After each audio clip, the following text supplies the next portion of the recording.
Oke, Gitu. Del, jadi apa nih yang Mm. bisa kita diskusikan hari ini? Kamu ada pertanyaan apa? Oh, oke. Ini perkenalan dulu nggak secara resmi gitu. Oh, nggak usah, ngapain? Gitu. Oke.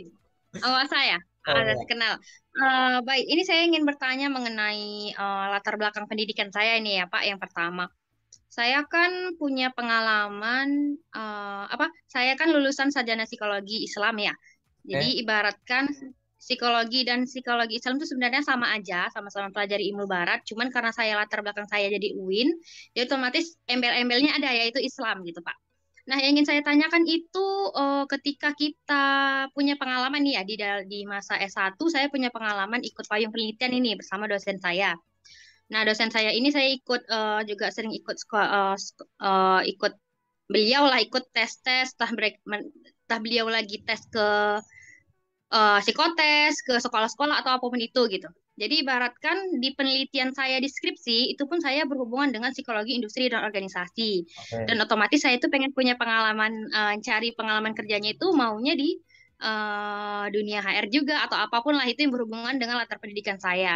Tapi setelah saya tamat tahun 2020, saya kedapatannya itu malah di jadi guru bimbingan konseling. Nah, Hmm. dan ternyata waktu saya wawancara nih dengan salah satu pemilik yayasan, saya ditugaskan juga sebagai rekruter. Cuman itu bukan tugas pokok saya, tugas tambahan aja karena kan saya punya pengalaman sebelumnya gitu, Pak. Cuman rasa saya karena saya di bawah Kementerian Agama, itu kan ada ya namanya simpatika, jadi nama saya di inputnya itu sebagai guru bimbingan konseling gitu Pak. Nah, jadi saat saya ingin selama bekerja kan saya pasti maunya Pak nyari pengalaman yang sesuai minat saya gitu ya kan, yaitu di minat HR. Tapi selama perjalanan itu saat saya wawancara kebanyakan mereka maunya pengalaman di HR juga gitu. Dan saya kan guru, bimbingan dan konseling itu otomatis nggak sinkron gitu. Itu gimana ya Pak? Saya kan juga pengennya yang sesuai dengan minat saya gitu. Saya juga ikut pelatihan di Skill Academy ya yang berhubungan dengan HR, siapan wawancara atau psikotes gitu. Apakah itu nggak menunjang ya kalau misalnya kita punya pengalamannya cuman dari teknik ikut webinar gitu-gitu aja ya Pak? Gitu. Soalnya kan kebanyakan HR tuh nyarinya yang berpengalaman loh. Gimana kita punya pengalaman kalau kita belum kasih kesempatan untuk terjun ke situ gitu, Pak. Gitu, Pak. Oke, menarik ya pertanyaannya ya. Mm-mm. Jadi Iya. jadi gini, eh, bidang kamu itu kan luas di bidang Mm-mm. psikologi itu. Terus di antara peminatan yang ada, karir kamu itu adalah di bimbingan konseling, di mana sebenarnya di fungsi kamu secara jabatan sebagai bimbingan konseling, kamu ada fungsi-fungsi HR juga gitu, yang support ke arah sana. Iya. Nah, jawabannya Mm-mm. adalah orang itu atau rekruter itu membaca pengalaman seseorang itu tidak hanya dari judulnya saja, tapi dari semua yang tertulis. Artinya gini, contoh nih, apa sih analogi dulu ya? Aku punya pengalaman kerja sebagai seorang sales gitu. Aku pengen daftar kerja jadi admin sosial media. Sales aku jualan hijab gitu. Aku jualan hijab, tapi aku bosen nih jualan hijab. Aku pengen jadi admin sosmed karena aku anaknya sosmed banget gitu. Nah, Mm-mm. kalau cuma lihat dari judulnya kan nggak nyambung gitu. Aku sales, orang jualan hijab, kok pengen jadi admin sosmed yang terbiasa dengan kegiatan online, kegiatan sosial media. Kalau cuma dari judul doang kan nggak nyambung. Sehingga aku pada saat menuliskan di CV, menuliskan pengalaman kerja, itu aku lengkapin gitu. Jadi bagi orang yang sudah memiliki pengalaman kerja, jangan menuliskan pengalaman kerja seadanya. Nanti kata kunci penting malah nggak muncul, tidak terbaca. Terlepas CV-mu jadi ATS friendly atau jadi kreatif atau desain gitu ya, silahkan di breakdown. Orang punya pengalaman kerja tuh banyak gitu ya, yang diulas dari pengalaman kerjanya nggak masalah. Sehingga pengalamanku sebagai seorang sales, aku nulisnya nggak cuma sekedar nama perusahaan, periodenya kapan sampai kapan, jabatanku sales hijab. Tapi di dalamnya aku breakdown, ada tugas dan tanggung jawab. Nah, HR pembaca CV atau mungkin nanti user baca CV, kalau cuma baca judulnya, banyak orang nulis pengalaman kerja itu sekedar pernah, pernah, pernah, pernah. Nama perusahaan, periode jabatan, nama perusahaan. Tapi dia nggak breakdown gitu, tugas tanggung jawabnya ngapain. Sehingga nggak kebaca. Mm-mm. Nah, aku dengan membreakdown semacam itu, Kalau pembaca itu cuma baca judul, seolah-olah nggak sesuai. Orang biasa jualan hijab kok pengen jadi admin sosmed. Sosial. Ternyata di breakdown itu yang aku tulis, aku menuliskannya tidak hanya sekedar menjual produk hijab brand ini secara online dan offline. Aku tulisnya gitu. Membuat konten harian untuk diupload di 10 akun di 3 atau di 4 sosial media yang berbeda. Melakukan live shopping di IG, TikTok ini, melakukan live shopping di marketplace, membalas setiap chat, DM maupun komen dari calon konsumen gitu. Jadi dengan membreakdown kayak gitu, yang tadinya aku cuma mikir sales sama admin sosmed gak nyambung, akhirnya jadi nyambung gitu. Kenapa? Karena di dalam aktivitas sales kamu ada aktivitas sosial medianya Sosial. gitu. Nah, intinya semacam itu. Jadi silahkan ditulis. Kalau kamu menuliskannya seadanya gitu, mungkin kamu CV itu mungkin dulu ya akan kebaca kayak kegiatan kamu lebih sibuk untuk sebagai fungsi guru bimbingan konseling gitu. Mm-mm. Apa hubungannya sama jadi HR recruitment misalkan kayak gitu kan. Ini kamu nggak terbiasa. Oh ternyata di dalamnya kamu ada aktivitas rekrutmen.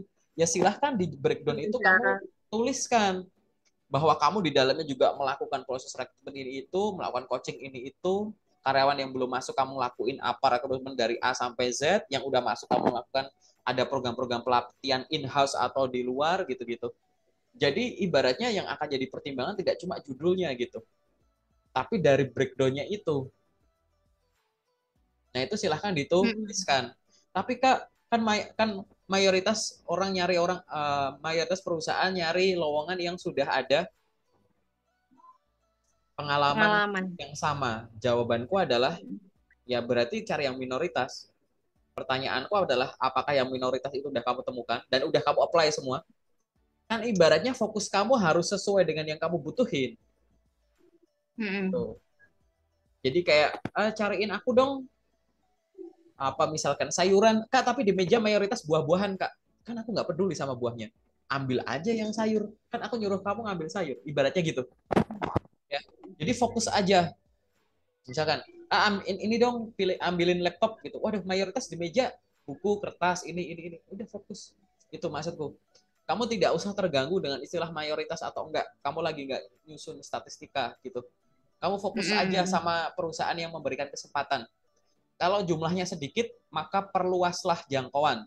Perluas jangkauan itu bisa memperluas dari sisi apa? Lokasinya. Mungkin sejauh ini kamu cuma nyari di kota kamu, padahal kamu sebenarnya kerja di luar kota kamu juga bisa. Atau mungkin kalau dari kota kamu nggak bisa, memang kamu cuma bisa kerja di situ, nyarinya jangan cuma lewat website, cari lewat Instagram official perusahaan, cari lewat Mm-mm. LinkedIn, cari lewat portal-portal karir, cari lewat guru-guru sana sini. Itu adalah cara memperluas kemungkinan. Kamu ketemu apa? Ya ketemu hal yang kamu sebut minoritas itu. Gitu. Tetap di follow up. Tapi kalau ada yang sesuai Kak, dan aku memang belajar soal itu gimana, pastikan kamu menulis setiap pengalaman kerja di CV, jangan seadanya. Kalau ibaratnya itu Mm-mm. tergantung fokusnya orang. Kamu sebenarnya pengen menawarkan segelas kopi yang rasanya enak gitu. Tapi yang kamu bahas tuh kebanyakan malah gelasnya gitu. Kopinya kurang ke expose. Malah kamu bahas soal gelasnya tuh kotor, retak, pecah gitu. Ini malah terbuat dari bahan yang kuat. Fokusnya hilang nanti. Kamu bahas soal ini dulu. Banyak orang Isinya kayak gitu. dulu. Iya, isinya dulu. Orang punya pengalaman kerja itu fokus sama pengalaman kerjanya.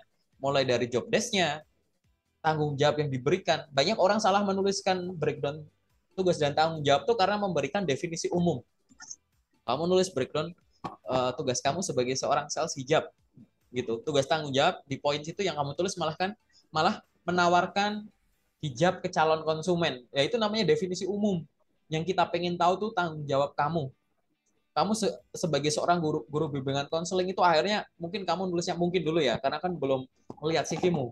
Jangan-jangan kebanyakan yang ditulis adalah fungsi bimbingan konselingnya, padahal kamu ada proses rekrutmen dan mungkin pengembangan karyawannya itu juga nggak kamu expose di dalamnya. Apalagi kamu ada kegiatan-kegiatan bersama dosen, jangan yang itu hubungannya sama rekrutmen tadi gitu ya, tapi kamu tulis seadanya gitu.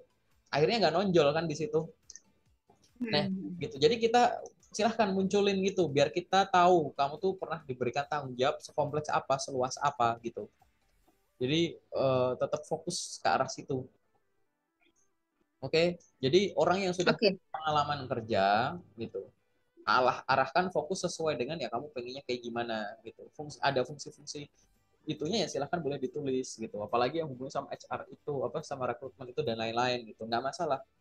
Bimbingan konseling. Munculkan angka-angka misalkan gitu. Misalkan apa misalkan menjadi guru. Kamu jangan nulisnya mengajar mata kuliah ini, jangan cuma kayak gitu-gitu atau mata pelajaran ini.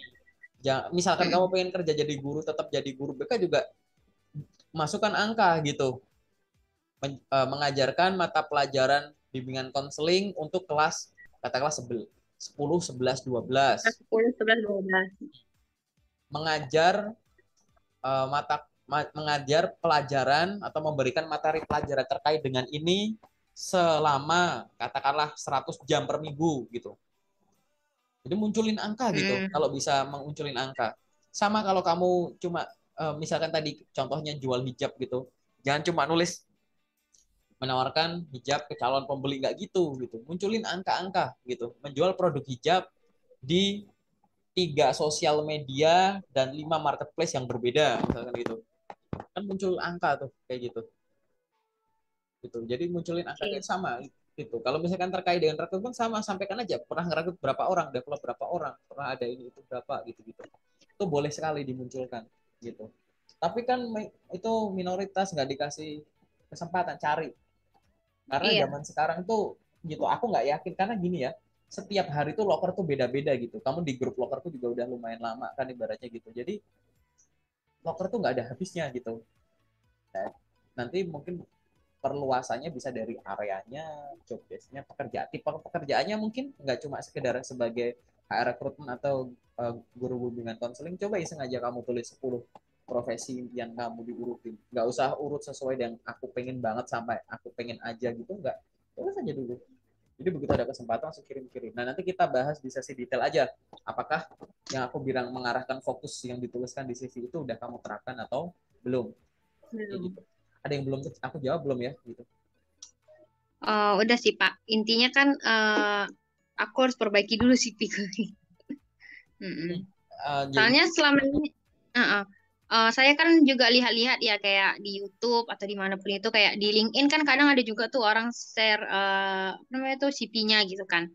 Tapi kebanyakan mereka tuh kan kalau misalnya CV yang desain, maksudnya kayak banyak warna-warni, itu kan kebanyakan ditujukan sama orang yang memang dia ngelamarnya desain grafis gitu. Nah, kalau misalnya saya kan ini dia lebih ke profesional ya, maksudnya kayak formal gitu. Apakah ada kewajiban nggak Pak? Maksudnya gini, kalau misalnya kita daftarnya itu sebagai rekrutmen atau apapun itu harus yang polosan aja gitu. Gitu. Apakah ada daya tarik lihatnya? Apakah harus yang sekreatif mungkin itu akan menjadi daya tarik gitu? Karena oke, kan kalau misalnya kita mau yang apa, yang sekreatif mungkin itu kan otomatis kan lebih kecil dia jadinya dan dia harus lebih dipersingkat gitu Pak. Apakah nggak apa-apa gitu? Apakah lebih bagusnya ATS gitu Pak? oke, Tuh. menarik ya pertanyaannya ya. Jadi CV Mm. ATS friendly atau CV desain itu Mm. sama-sama punya kelebihan dan kekurangannya masing-masing. Tapi kalau kamu pengen, aku pengen bikin satu jenis CV aja, nggak usah banyak edit-edit gitu. Iya. Mending kreatif atau ATS friendly? Jawabanku ATS friendly. Kayak gitu. Bikin aja CV ATS aja gitu. Karena ATS friendly atau desain kan intinya mempermudah dibaca. Tapi kalau mudah dibaca info yang dicari di dalamnya nggak ada gimana? Ibaratnya tuh kayak kamu mau Iya. ngebungkus barang pakai kantong plastik atau pakai goodie bag gitu atau kantong kertas gitu ya. Gitu. Ya lebih gampang dibuka yang kantong plastik gitu, tinggal disobek juga bisa gitu. Kantong kertas tinggal Bisa. disobek gitu kan daripada yang plastik tebel. Cuman ibaratnya itu bukan faktor tunggal gitu. Barang yang dicari ada di dalam nggak? Kalau nggak ada sama aja. Udah dibikin CV ATS friendly pun kalau informasi yang dicari di dalamnya nggak muncul gimana? Terlebih ATS friendly juga diproses sama sistem dulu, baru diproses sama mata. Kayak gitu. Hmm. Jadi kalau kamu nggak mau ribet, udah pakai CV ATS friendly aja kayak gitu.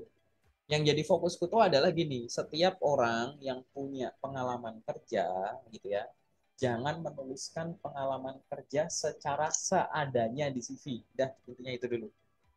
Jangan pernah Mm-mm. menuliskan secara seadanya, karena itu yang kamu jual gitu.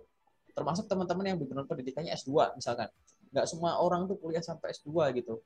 Jadi jangan nuliskan pengalaman pendidikan S2 tuh kayak seadanya.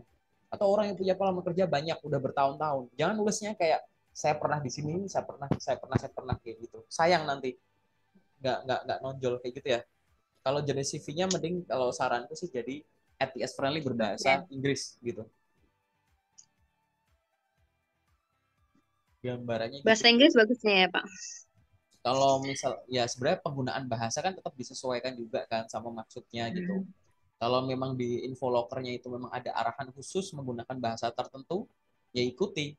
Dia nyuruh kayak silahkan kirimkan lamaran menggunakan bahasa ini, bukan bahasa Inggris tuh padahal. Ya udah ikuti gitu. Oke. Silahkan kirimkan ini melalui ini. Udah ikuti.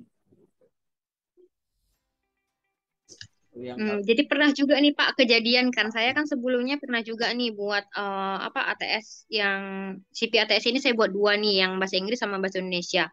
Nah yang bahasa Inggris saya pernah nih Bapak itu di LinkedIn ya dia domisili perusahaannya di Medan juga saya ngelamar gitu ibaratkan dia menawarkan lah seperti itu. Terus saya kirim yang bahasa Inggris beliau bilang saya nggak paham bahasa Inggris katanya gitu. Padahal dia buat ngirim lowongannya itu bahasa Inggris. Gimana Pak? Apa? jadi Apa? kayak gini. Kenapa kenapa? Kamu mau bilang apa? Bapak ini kan dia di LinkedIn ya, ibaratkan Bapak itu menawarkan suatu pekerjaan seperti itu, tapi dalam bahasa Inggris. Nah, saya kirim dalam bahasa Inggris CV-nya, dia bilang, saya nggak paham bahasa Inggris, lah gitu kan jadi kurang juga. Atau kadang kan saya belakangan ini sering ngirim loker di Glints ya, aplikasi Glints itu. Jadi itu kan lebih simpel ya rasa saya untuk ngirim loker gitu. Kalau di situ saya pakai yang ATS, Pak. ATS-nya itu paling atasnya itu cuma foto aja gitu, yang kecil. Itu langsung surat lamarannya. Nah, kira-kira kalau misalnya itu kan kita langsung dibales ya, maksudnya kayak langsung di follow up gitu, bahwa kira-kira kita diterima apa enggak. Nah, seringkali saya kalau ngelamarnya lewat email, itu kan ibaratkan kayak nggak ada kepastian lah gitu, Pak, kalau dari email. Dan seringnya saya kalau ngelamar dari LinkedIn malah sering dapatnya perusahaan pialang. Kok bisa gitu ya, Pak? Kok lebih cepat gitu? Bagusnya di mana yang lebih eh yang kita dapat cepat jawabannya gitu. Dari email kan kebanyakan kalau loker itu kan dari email ya. Saya kirim di email, saya buat target satu hari itu minimal lima lamaran saya kirim ke salah satu perusahaan gitu. Tapi di antara semuanya itu berarti kan kalau udah 30 hari kebanyakan itu mereka tidak yang menginformasikan kira-kira saya lulus di mana gitu. Oke. Itulah. Jadi gini, CV termasuk semua lamaran itu ya gitu. Lamaran Mm-mm. itu harus benar satu cara bikinnya, cara membuatnya gitu ya, dan cara memakainya. Oke, Mm-mm. gitu. Jadi silahkan membuatnya itu benar, cara pakainya juga harus benar. Cara membuat itu mulai dari penentuan tipe CV, kemudian info-info yang ada di dalamnya, nuliskannya udah bener belum gitu. Itu anggap aja udah bener nih, udah jadi nih, anggap aja nih bener cara bikinnya. Bener cara pakainya tuh gini, CV dikirim lewat email pasti beda dong kalau CV dikirim ke Glints. Pasti beda nanti kalau dikirim lewat LinkedIn. Mungkin nanti beda lewat website Mm-mm. gitu. Jadi masing-masing itu kamu harus tahu cara makainya yang bener. Nah, kalau dari caramu cerita tadi, aku balikin lagi. Kok aku lewat sini fast respon, sana kok nggak fast respon. Terlepas itu mau perusahaan pialang atau bukan, perusahaan apapun itu gitu. Ya artinya aku balikin lagi. Kamu udah bener belum cara ngirim lamaran ke LinkedIn Membuatnya. kayak gitu. Karena banyak orang tuh nganggap gini sama. Misal gini, katakanlah ada portal karir A gitu. Bikin akun, upload CV, cari loker, kirim, tunggu panggilan. Kamu memperlakukan hal yang sama di LinkedIn.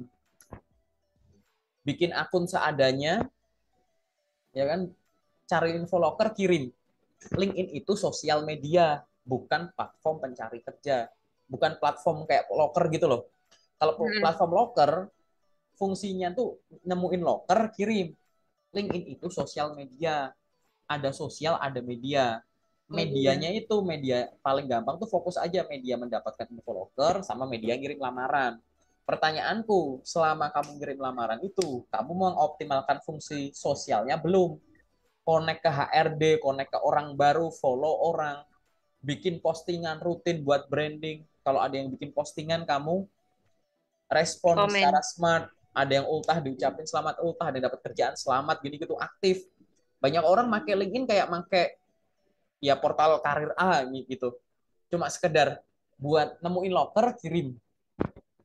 Ya apa seolah-olah Hmm. kamu punya duplikat, punya dua gitu, kayak punya dua portal karir gitu. Kalau di portal karir Berarti kan kamu nggak bisa ngelihat muka HR-nya.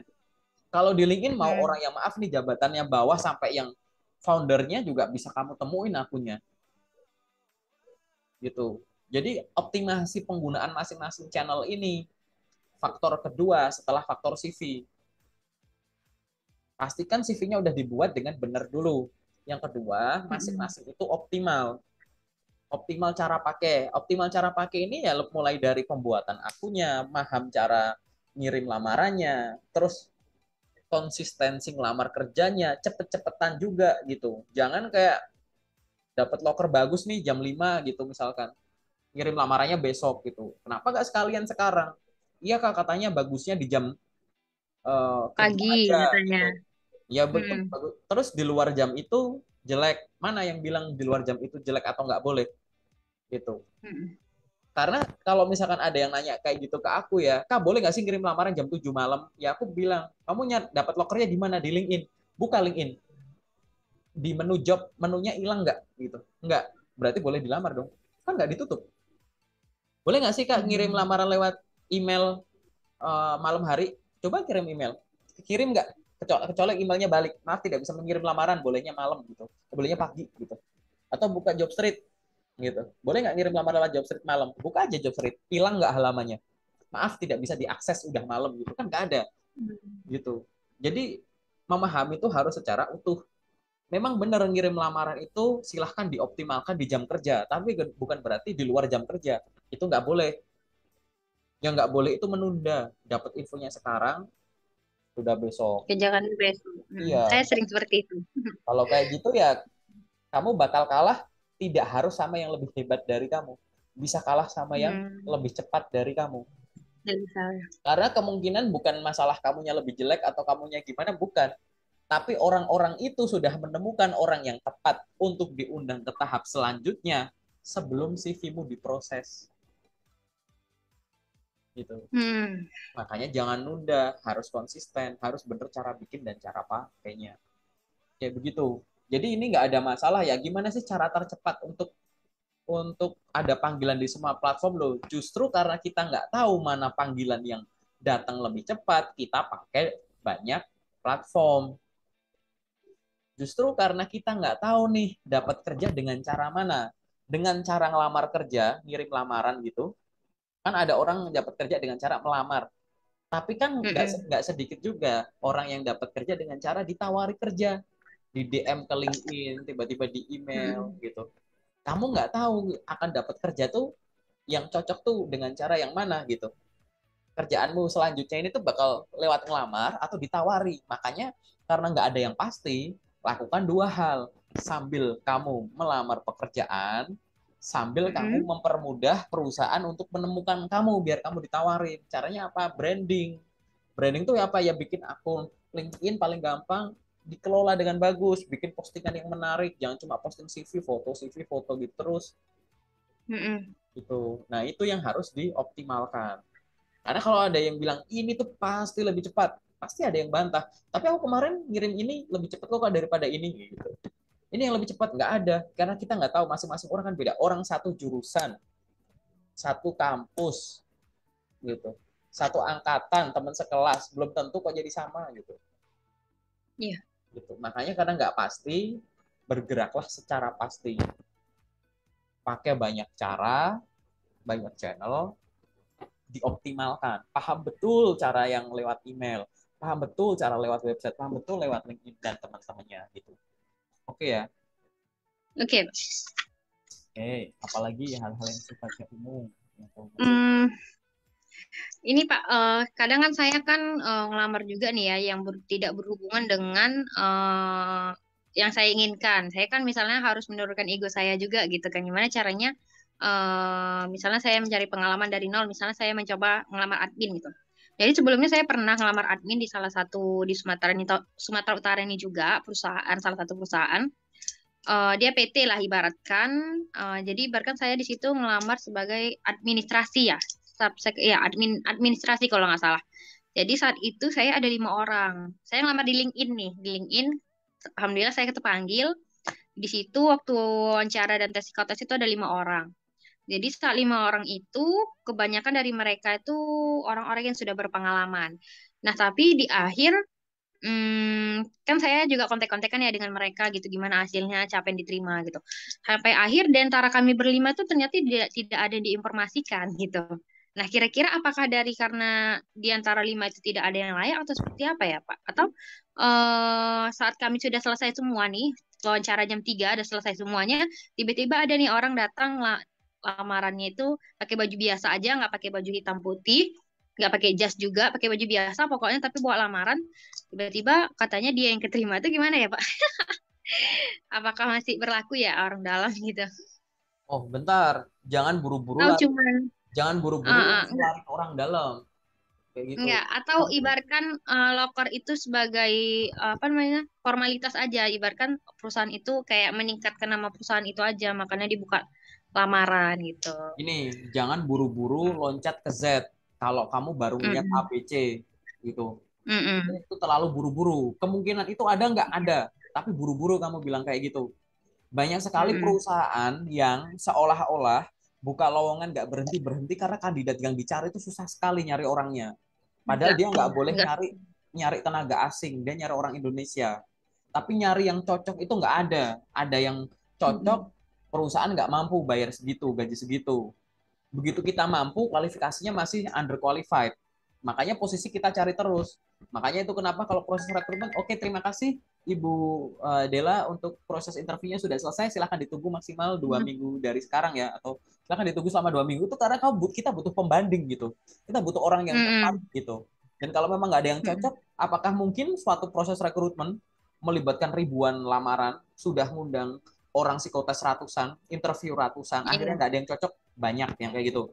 Serius, Oh, jangan dipikir kalau kita sekali open recruitment periode pendek gitu, terus tiba-tiba udah udah semua langsung lamaran masuk terus terima. udah langsung dapet.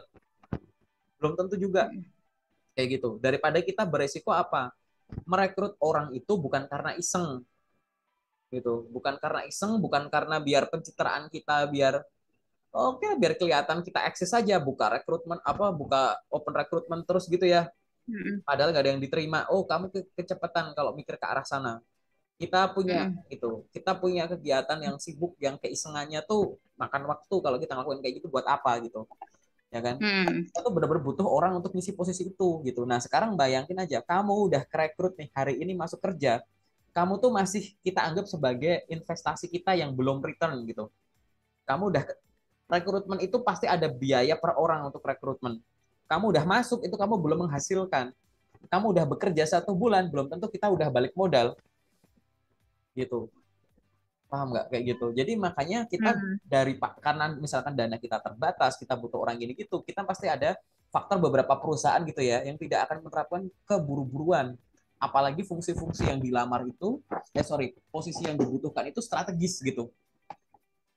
Oke, ada yang bilang bahwa Oke. gitu, mending kita bersabar nggak dapat orang daripada dapat orang yang Iya, levelnya itu salah. biasa aja.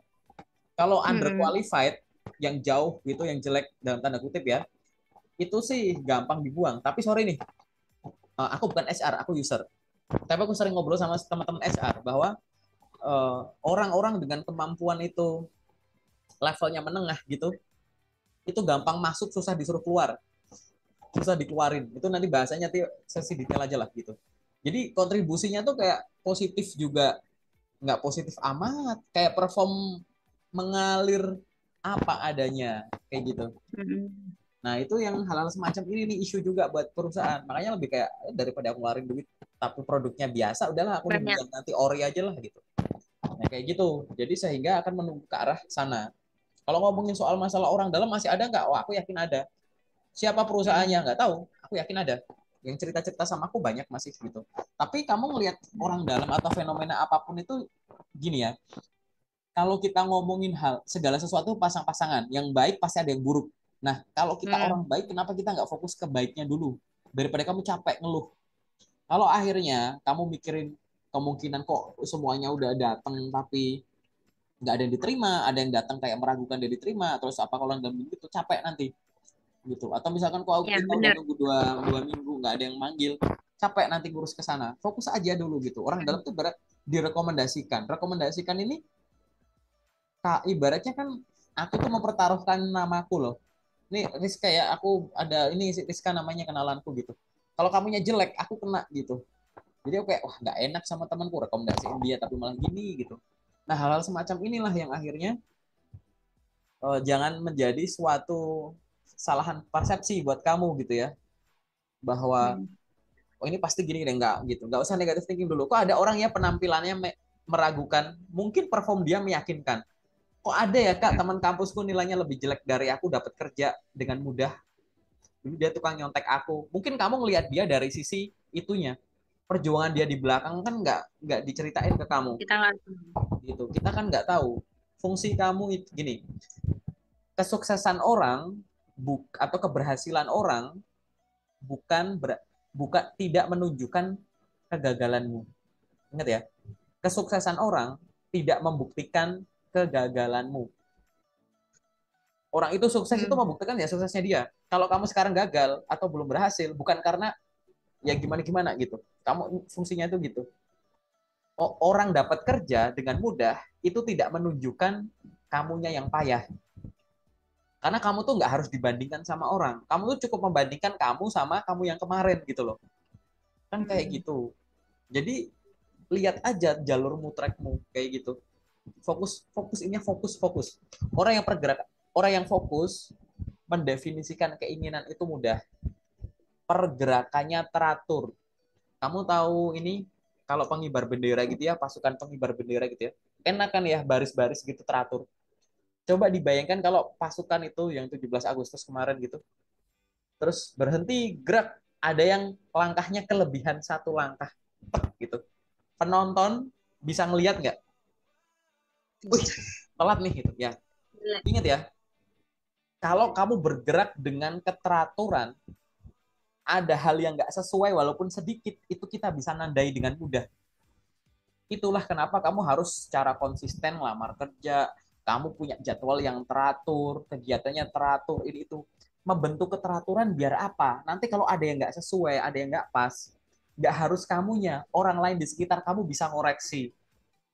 Tapi Hmm. kalau misalkan hari ini ngelamar kerja banyak, besok dikit, besok enggak, besoknya iya, besoknya banyak, besok enggak, CV bikin seadanya, LinkedIn hari ini posting, besok enggak, seminggu enggak gitu-gitu. Pergerakannya banyak, terus kamu nanya aku, Kak, kira-kira aku belum dapat kerja gara-gara apa ya?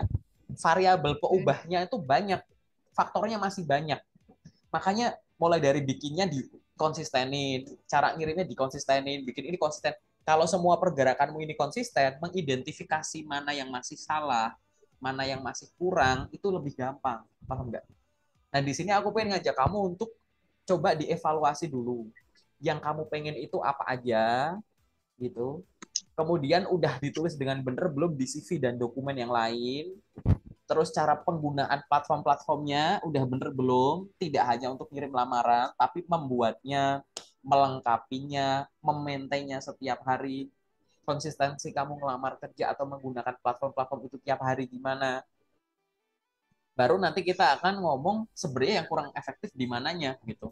Ini berlaku Ya. nggak cuma kamu sebagai seorang job seeker fresh grade ya. Kalau kamu udah experience juga sama, perlakuannya tetap sama gitu.